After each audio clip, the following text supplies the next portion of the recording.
Chapter 52 of the first volume of the poem of the man God is titled Jesus at the Wedding at Cana, which is given to her on the evening of the 16th of January 1944.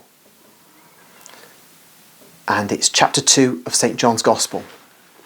So you might want to read that and just see how it compares with the vision that Maria Valtorta is given. I see a house, a typical Middle East house, a long, low, white house with few windows and doors, with a terraced roof surrounded by a little wall about 1 metre high, with a shady vine pergola which reaches up to the sunny terrace and stretches its branches over more than one half of its surface. An outside staircase climbs up along the front, reaching up to a door which is situated halfway up the facade. At ground level, there are a few low doors, not more than 2 on each side of the house, and they open into low, dark rooms. The house is built in the middle of what looks like a kind of threshing floor, but is actually more a grassy open space than a threshing floor, with a well in its centre. There are some fig and apple trees. The house faces the road, but it is not set right on the roadside. It is a little way off the road, and a path along the grass links it to the road, which looks like a main road. It seems to be on the outskirts of Cana, a house owned by farmers who live in the middle of their holding. The country stretches calm and green far beyond the house. The sun is shining in a completely blue sky.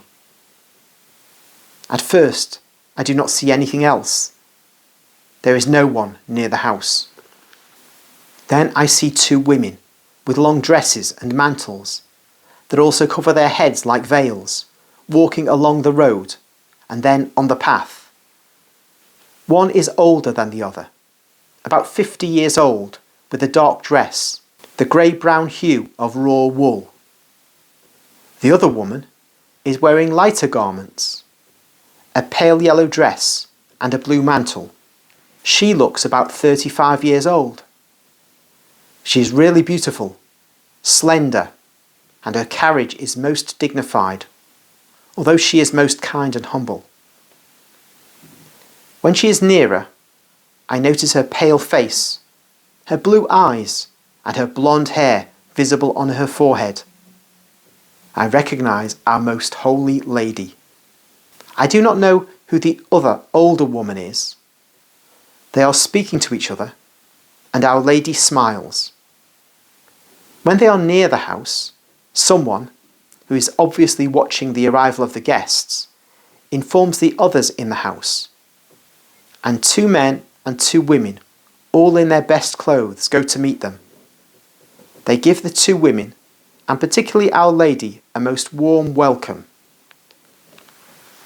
It is early morning, I would say about 9 o'clock, perhaps earlier, because the country has the fresh look of the early morning hours, when the dew makes the grass look greener, and the air is still free from dust. It appears to be springtime, because the grass in the meadows is not parched by the summer sun, and the corn in the fields is still young and green and earless. The leaves of the fig tree and apple trees are green and tender, and those of the vines are the same. But I see no flowers on the apple tree, and there is no fruit on the apple and fig trees or on the vines, which means that the apple tree blossomed only recently, and the little fruits cannot be seen as yet. Mary, who is most warmly welcomed and is escorted by an elderly man who appears to be the landlord, climbs up the outside of the staircase and enters a large hall which seems to fill the whole of the house upstairs, or most of it. If I'm correct, the rooms on the ground floor are the ones where they actually live, where they have their storeroom, wine cellar, whereas the hall upstairs is used on special occasions, such as feast days, or for tasks which require a lot of space, such as drying and pressing foodstuffs. For special celebrations, the hall is cleared of every object and then decorated, as it is today, with green branches, mats and tables prepared with rich dishes. In the centre, there is a richly laid table with amphorae and plates full of fruit. Along the right-hand side wall, in respect to me, there is another table already prepared, but not so sumptuously. On the left-hand side, there is a kind of long dresser with plates of cheese and other foodstuffs, which look like cakes covered with honey and sweetmeats. On the floor, near the same wall, there are more amphorae and 6 large vases, shaped more or less like copper pitchers. I would call them jars.